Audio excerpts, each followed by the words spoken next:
Dallas Cowboys achieved the height of their popularity in the 1970s when they became known as America's team.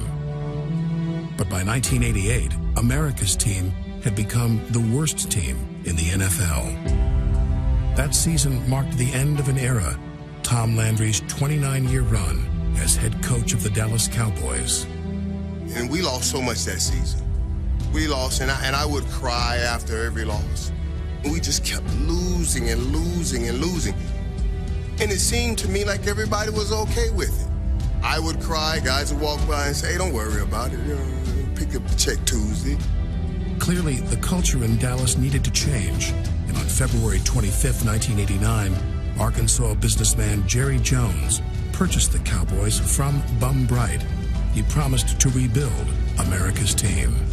I just want to say this. There is no substitute for winning. I know that's a cliche, but we must win. We will win. Win is the name of the game. Jones dismissed Landry, a very unpopular move at the time, and replaced him with former college teammate Jimmy Johnson. Landry had been so successful for so many years, I don't think anybody considered there being a life after Tom Landry. I know that there could have been better circumstances as far as me coming into this position, but I would hope that people would be as excited about this organization, about this football team as what I am. Johnson had never coached at the pro level, but he won a college championship with the Miami Hurricanes in 1988.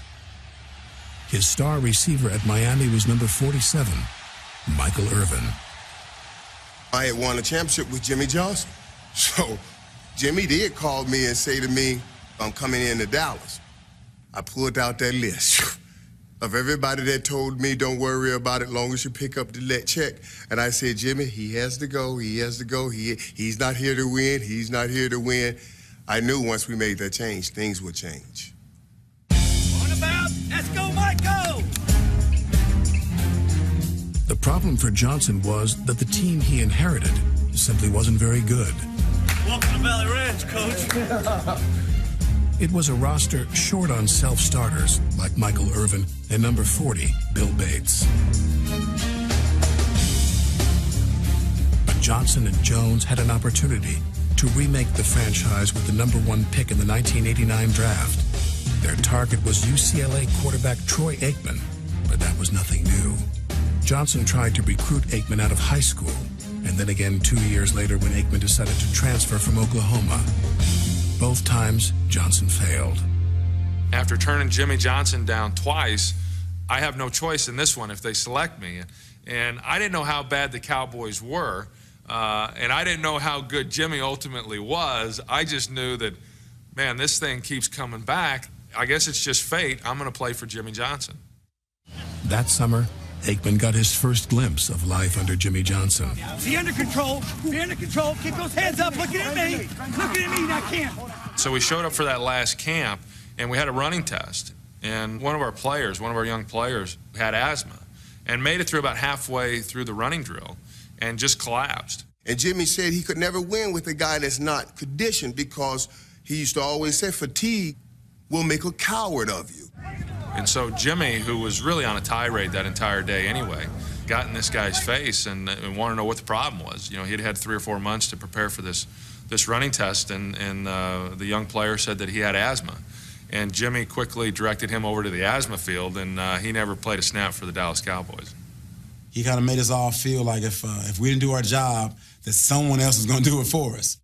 Get some run support now today, huh, Kenny? Yeah.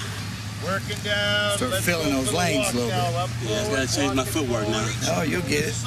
He was like, I love you as long as you're making tackles. As soon as you stop making tackles, I don't love you anymore. You know? To Johnson, it was natural selection. The sick and the weak were left behind, and older veterans like Randy White and Danny White were forced to retire. The end result was a team high on enthusiasm but low on talent. A team that would lose 15 games in 1989. The rebuilding of America's team had just begun.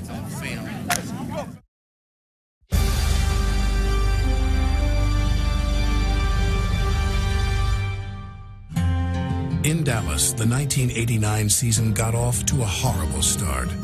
The young Cowboys had trouble finding their way, and they dropped their first 5 games. Don't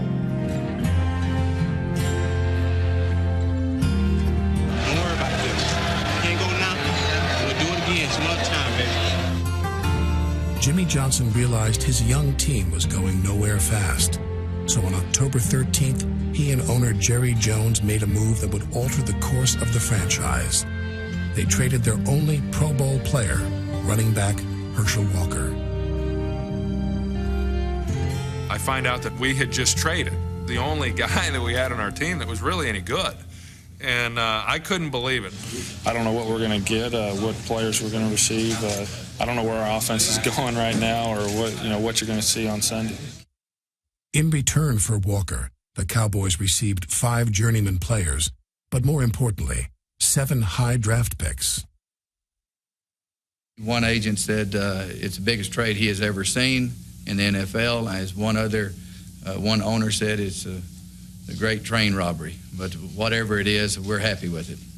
I couldn't understand it at the time, and I'm glad they viewed it differently because that certainly, got us over the hump in a hurry. Walker accomplished little in 2.5 seasons in Minnesota, while the Cowboys' bounty of draft picks became the foundation for a dynasty. In 1990, the first of those picks was used to select Walker's replacement, Emmitt Smith. And I remember first walking in with the MC Hammer type hands, and I thought, where do we get this guy? I was like, man, this is a small guy. But when he took that football field, it was like he turned into Superman. He was an incredible talent. Let the mind control the body, not the body controlling the mind. Right, Emmett? That's it. Johnson had a keen eye for talent, and his #1 goal in the draft was to improve team speed. I got you there. Boom. All right. I'll let you do that. What we're really looking for is speed and quickness. Good right there, backside. All right, good job, next. Good quickness there. Good quickness. In just 2 years, the Cowboys were transformed from old and slow to young and fast, and they started to win. Harper got away, down to the 10, he'll score. Yo, man, speed, unbelievable speed. Draw play, Smith up the middle, bounces at the 10, to the 5, cut to the right, cut to the left. Oh, no! Emmitt Smith. Oh, yes, unbelievable run. But did you like it? The Cowboys went 7-9 in 1990, and Jimmy Johnson was named Coach of the Year. 47 guys believing, 47 guys hanging in there for 4 quarters. Hey, super job, because you could have gotten down, when they got on top of you, and you could have said, oh, here it goes again. But those days are over with. In 1991, Dallas improved to 11-5 and won a playoff game. All the pieces were in place for a Cowboys run in 1992. Emmett was driving home, I think. And he just called to say, I love you, man. And we are going to do this next year. And I said, yeah. Yes, we are. The season's over. And everybody's ready to scatter and get away from football. And all we were thinking about, man, I can't wait till next year gets started. There's no doubt we saw what we could be that early.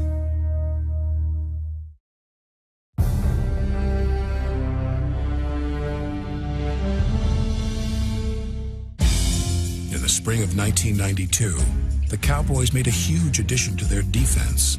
They acquired Pro Bowl defensive end Charles Haley in a trade with the San Francisco 49ers. Charles came into our team already having 2 Super Bowls. That was something that we couldn't even imagine what a Super Bowl was like. Charles Haley really made the difference for our football team in raising the expectation for all of us of what it took to be a champion.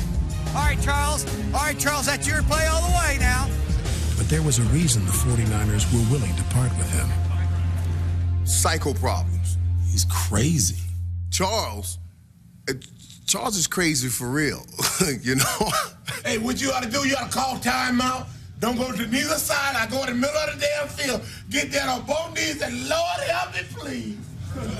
He'll walk up to you and kind of punch you. He'll grab you in your private area, you know, and just kind of pull you around. He just does things to aggravate you. Where the dog him? Why do you use him as a piss boy? The great thing about Charles Haley was that it didn't matter who you were. He was going to ride you pretty hard. George, I hit your mother and rub my up on you.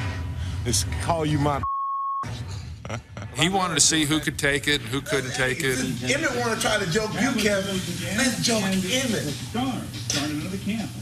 And God forbid you showed any sign of weakness because he was going to be on you for the rest of the season. Haley pushed the young Cowboys, and despite their youth, the team was relaxed and confident heading into the '92 season. Oh, Michael, 2 hands. Don't be cute, don't be pretty, be good. That's right, 2 hands counts the same as 1 hand. I mean, it was funny because, you know, most of the things you read, like Dallas may be a year away. And we were like, oh, what are they talking about? If you went through the year virtually injury-free and did not make the playoffs, would that be a crushing blow? It won't happen. We'll be in the playoffs. That swagger was tested on opening day against the defending champion Washington Redskins. I remember walking in, and Jimmy would always talk about it, man. He said it many a times. When you're fighting a gorilla, you walk up to that gorilla, and you bust him in the mouth.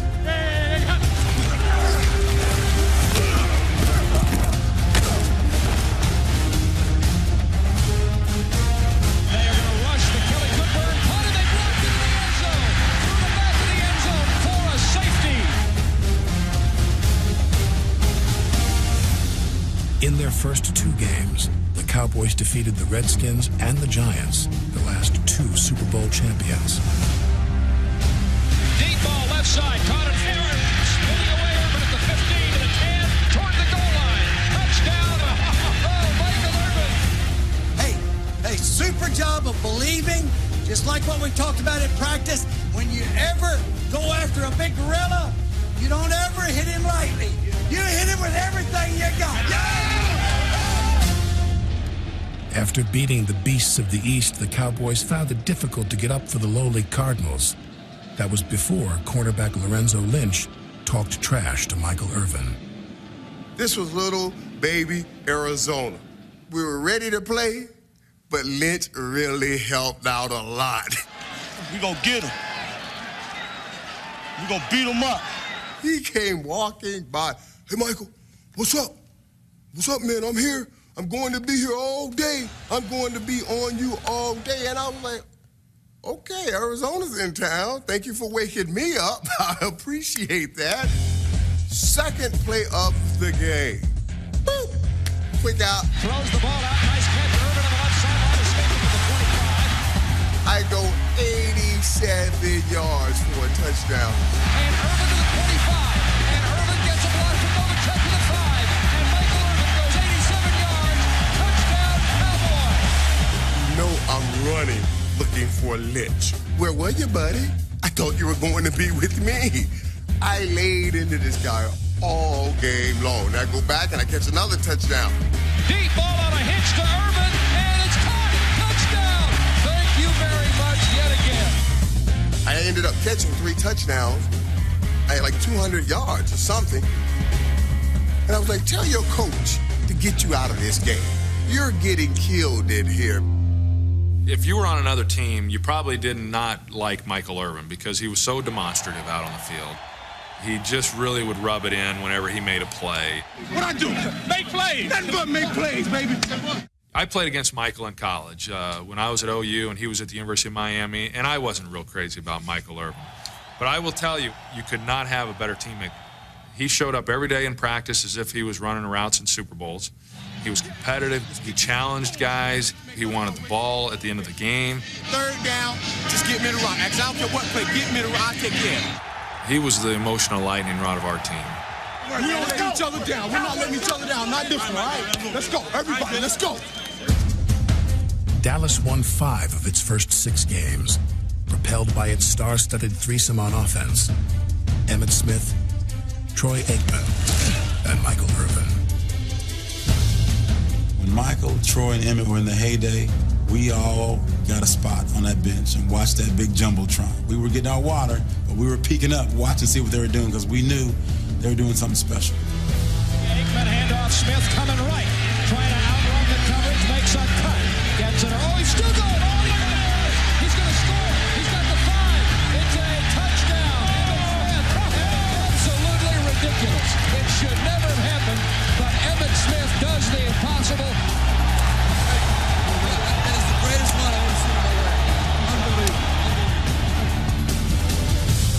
The Cowboys had the league's leading rusher, second leading receiver, and the third highest rated passer, all on the same team. There have been plays where I've run a route and I couldn't see the ball. And I put my hands up and the ball hit me right in the hands. And I'm telling you, if I close my eyes to run 10 routes, I believe 8 of them would have hit me right in the hands.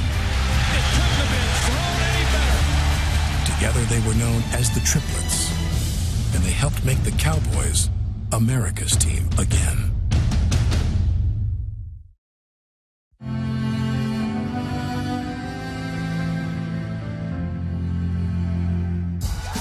In 1992, the Cowboys' popularity grew with every win. The Cowboys are back. Showtime. Every game was a show, and every player a showman. How else to explain number 29, Kenny Gant, a special teams player from tiny Albany State, who became known as the Shark? Wasn't that awesome?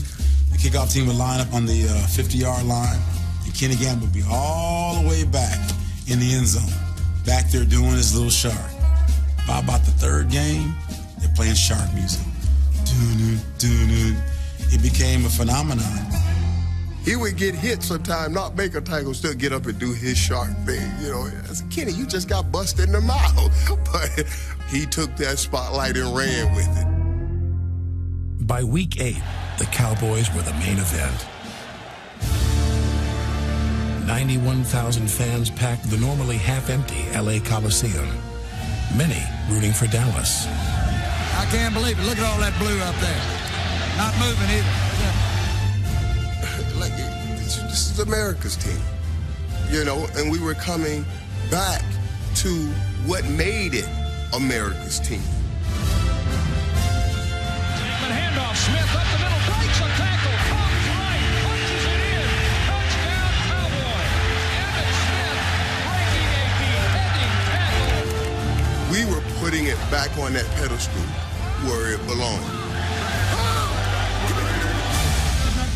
At 6-1, the young Cowboys were on top of the world. Went home getting that Mercedes, convertible Mercedes, then back to the top, kick up the music, and smile all the way down the highway. I used to say we're like the Beatles, traveling. Stuff like coming home from a game, on the road, going to my house,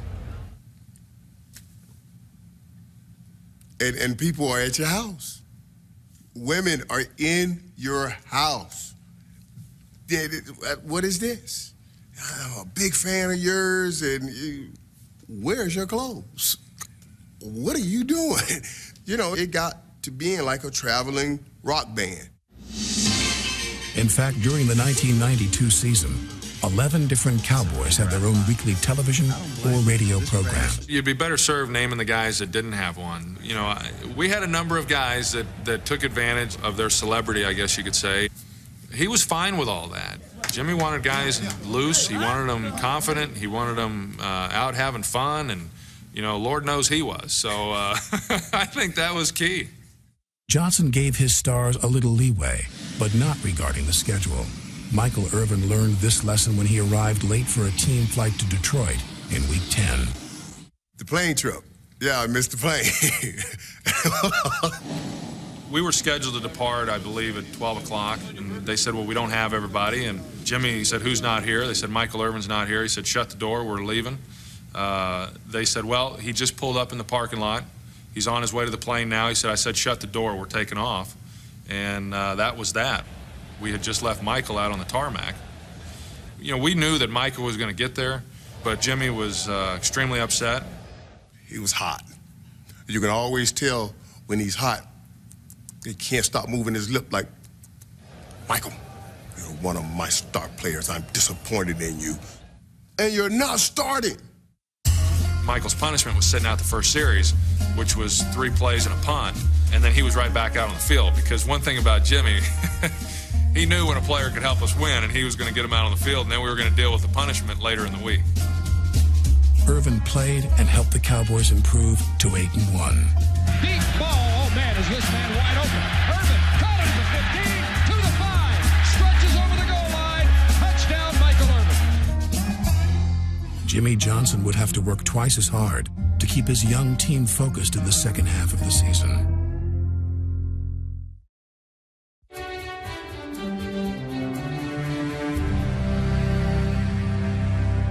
This is why you play the game. You play in games to find out who are the contenders and who are the pretenders. The Cowboys were definitely contenders, and they were making it look easy.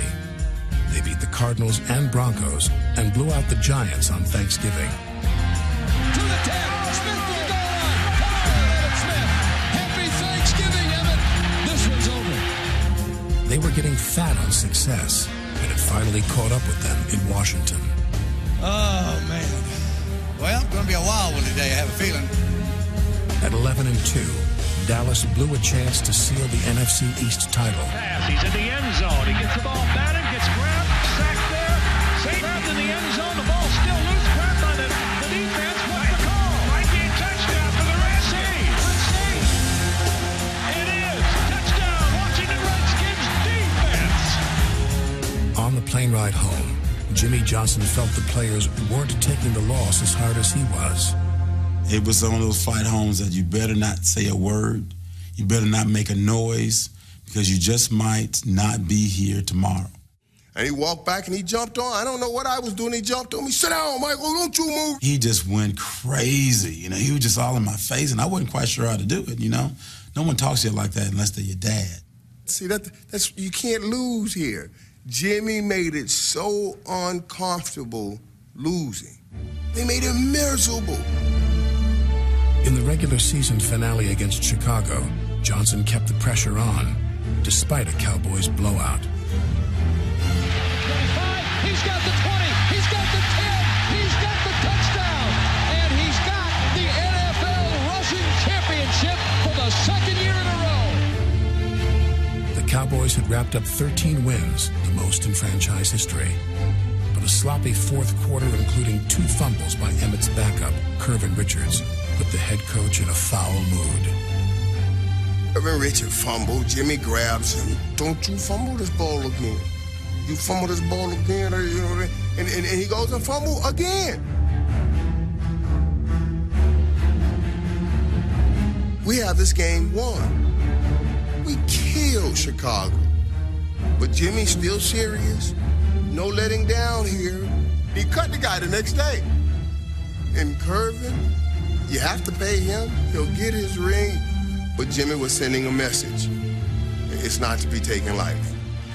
Johnson wanted his players focused, and he drove that point home in the locker room, where Jerry Jones had invited a special guest, Saudi Arabian ambassador, Prince Bandar bin Sultan. So we finished 13-3. It was the best in the history of the Dallas Cowboys. And Jimmy was all set to give us that speech that we as players really wanted to hear.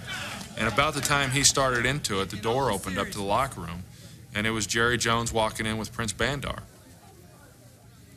Jimmy just kind of dropped his head and stopped, and he said, it's been a nice season. We'll see you next week. I remember meeting the Prince and everything, but I didn't have a problem with it. I loved that Jerry was that proud of his football team. I loved that he wanted to show them off. I loved that he wanted to be around us. I loved that it mattered to him. I still love that about him now. Both men wanted the same thing, a Dallas championship. And it was there for the taking at the start of the playoffs.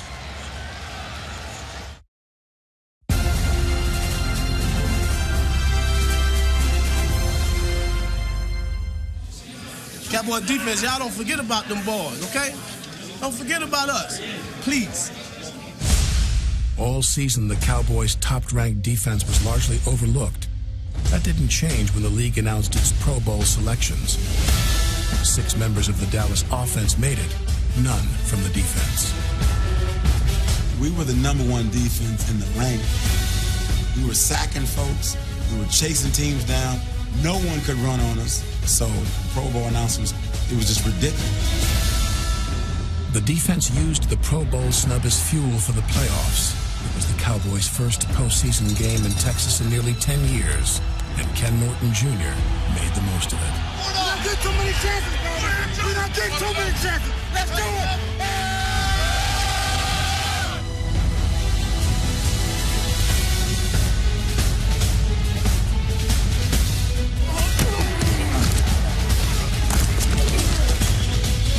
It's amazing when you call a defensive huddle, and we all know that we're kicking their butts. And we just kind of look at each other, a certain sense of accomplishment. We're letting the Eagles know we're back now. They better stop us. Hey, they better worry about us. On the shotgun, Cunningham chased by Jeffco, pulled down and shot by Jeffco.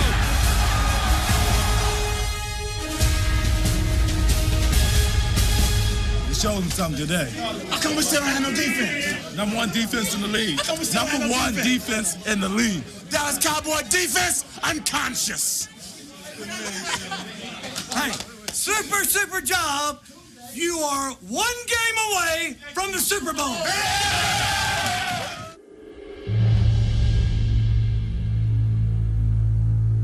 To get to the Super Bowl, Dallas would have to win on the road against the San Francisco 49ers, a team that lost only 2 games during the season. Oh, here's my moment. Championship game, San Francisco, matched up against Cherry Rice. I had that fella there in my locker in college. I dreamed of playing opposite of him in a game of this magnitude. Roger Staubach was there to go out onto the field for the coin toss, as with some other former players. And I remember visiting with Staubach before the game and asking him how he felt. And he said, I'm so nervous, I feel like I need to get my ankles taped, you know? And I'm thinking to myself, good gosh, I mean, he's not even playing. I mean, how am I supposed to feel right now? Troy Aikman found his resolve, and the Cowboys jumped on top of the favored 49ers.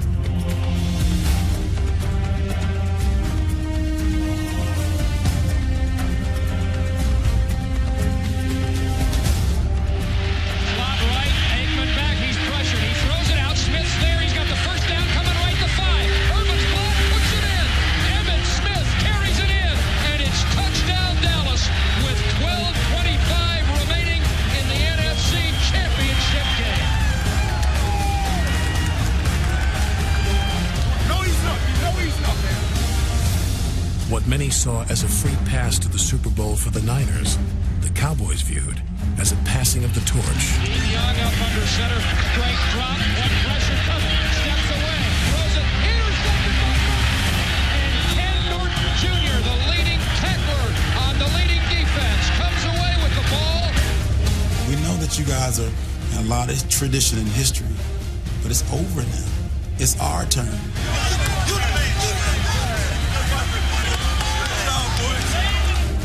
The Cowboys' coronation would have to wait. The 49ers drove 93 yards to pull within 4 points, and there was still over 4 minutes left. And now Jimmy Johnson's offense has got to make a couple of first downs. The Cowboys might not only need to burn time, they might need points, Brad. Our offensive coordinator, Norv, asked Jimmy, you know, how do you want to approach this? Do you want to try to take time off the clock and be conservative, or do you want to throw the football here? And typical Jimmy, without really answering the question, just said, I want to score. And so, okay, well, that's all Norv had to hear. So on first down, we called 896 F flat.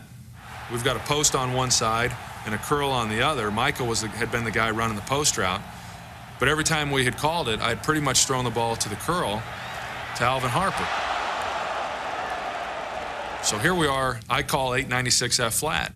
And by the time before he got 6 out, I've already taken off out of the huddle, and I'm headed to Alvin's spot. Forget this, Alvin. I'm going over here to catch this curl route.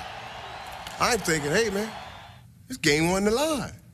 I'm the one more ready for this than anybody. 4:14 to play in this football game, and the Cowboys come out over the biggest drive in probably 12 years. So I get underneath the center, and I see that the 49ers are showing blitz. And I know that because of the blitz, the post is really where the ball should go. And he snaps the ball. And I come off line, I remember I run the route, I hook up, and I'm looking for the ball. He threw the ball backside to Alvin Harper. Caught, 35. Harper's breaking away. Harper's got midfield. Alvin Harper sprinting up the football field with my football.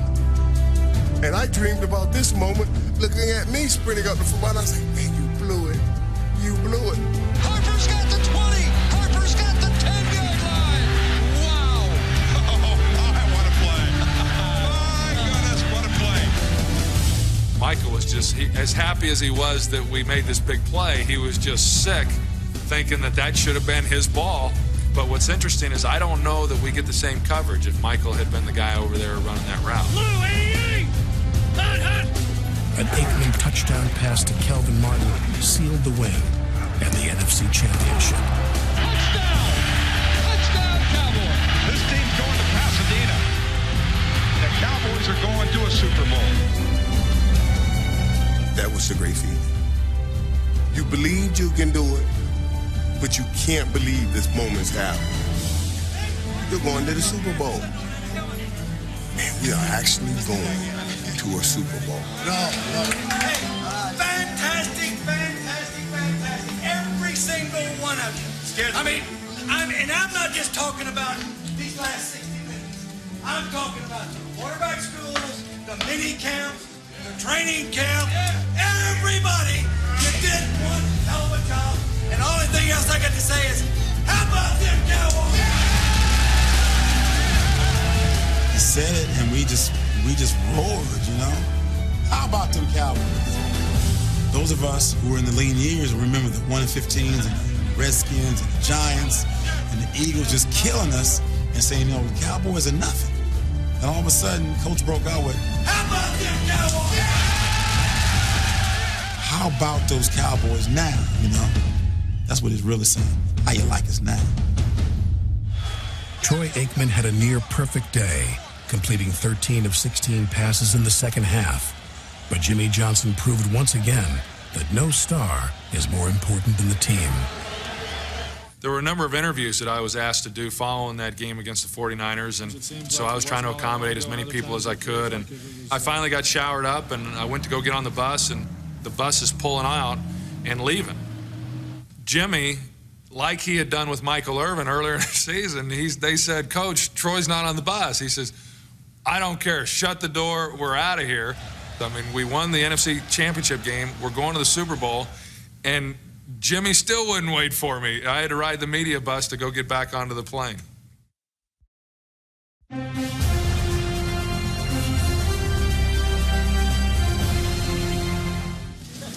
The Dallas Cowboys had 2 weeks to prepare for Super Bowl 27 in the Rose Bowl. Plenty of time to get ready for the Buffalo Bills, and plenty of time to soak up the limelight. We were Hollywood. First of all, we thought we were a Hollywood team anyway, and now we are actually in Hollywood, man. We had a great week. They were Hollywood in Hollywood, dressed like Miami Vice. But this was all new to Dallas. The Bills had been to the Super Bowl the last 2 years, and many thought their experience would win out over the Cowboys' youth. They've been there 2 times, but I wouldn't call losing twice an advantage. I think we were so excited that we beat the 49ers. I think that was kind of our Super Bowl game. The fact that we beat the great 49ers with Jerry Rice and Steve Young, we beat that team. Who were the Buffalo Bills? We beat the 49ers. The players fantasized about their Super Bowl moment.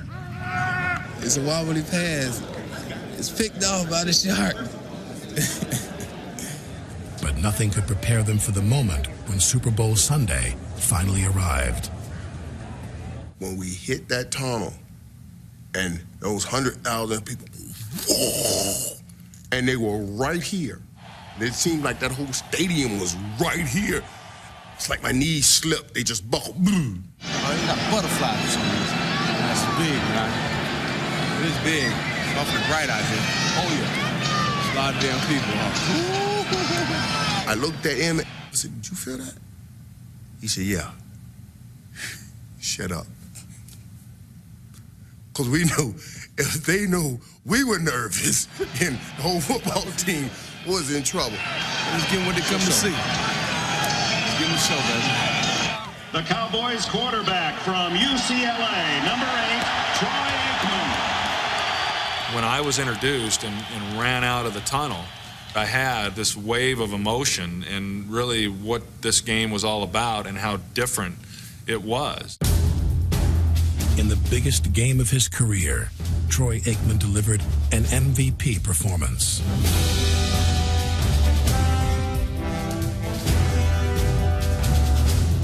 Going for the end zone. Novak back at the 2, takes it in. Touchdown, Cowboys. I don't think I've ever seen a quarterback throw like Troy threw that day.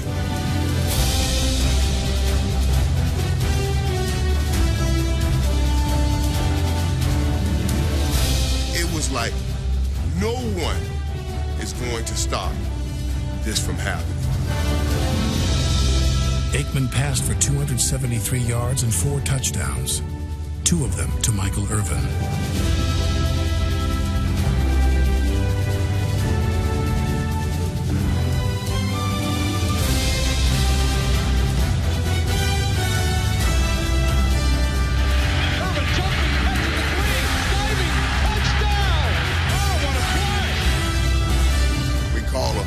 Corner, and I run the route and I break out of it early. I was anxious. It was Super Bowl. I was nervous, and I saw Troy getting ready to throw the ball. Now, if I see him throwing the ball, then I would imagine the DB seeing him because he's turning and running. And I was like, oh man, I messed up. If he gets in here and intercepts his ball, it's 99 yards to the end zone. So as I jumped up, I threw my leg up to try to shield this guy away from the ball. And all I can remember thinking when I landed, just lunged towards the end zone. I was early, but it made it a beautiful play. It made it a beautiful play, man, and until this day, I love seeing that play. The Cowboys' defense, overshadowed all year, never gave Buffalo a chance. Ken Norton knocked Jim Kelly out of the game in the second quarter, and the defense forced a Super Bowl record 9 turnovers. I don't think we ever thought in our wildest dreams that we would get that many turnovers. We were fortunate enough to recover them, score, and keep scoring.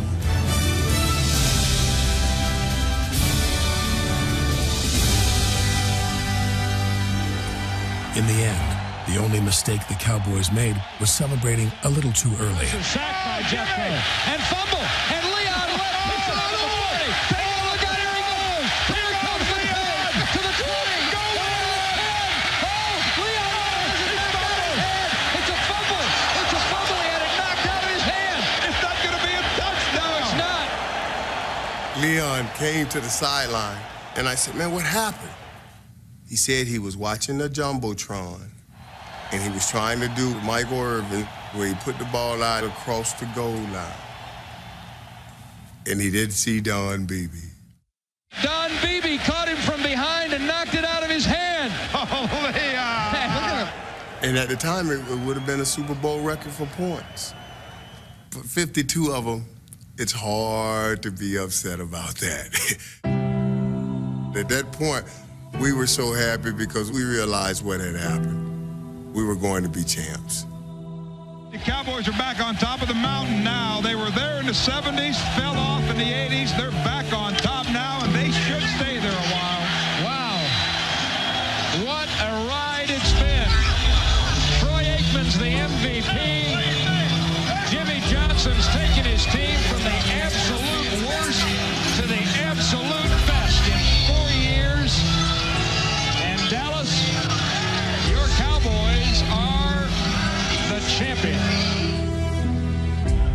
Jones and Jimmy Johnson had reached the goal they set 4 years earlier.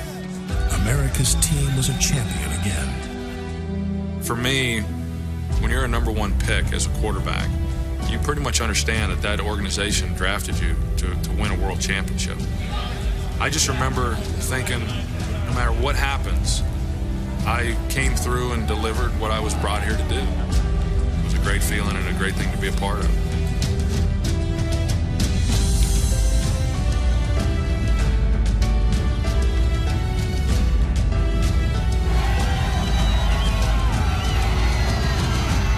That parade, I don't think I've ever been a part of anything like that before. Confetti was all over the place. We had our jerseys on, and there were people everywhere. On the tallest buildings in Dallas, way up high, we could barely see them. They were waving, screaming, "Hey, Kenny!" That parade was just special.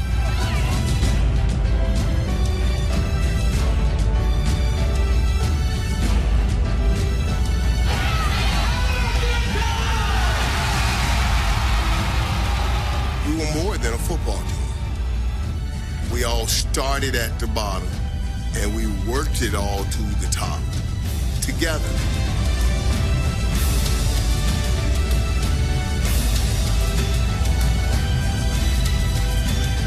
People say, yeah, all of them are just as sweet.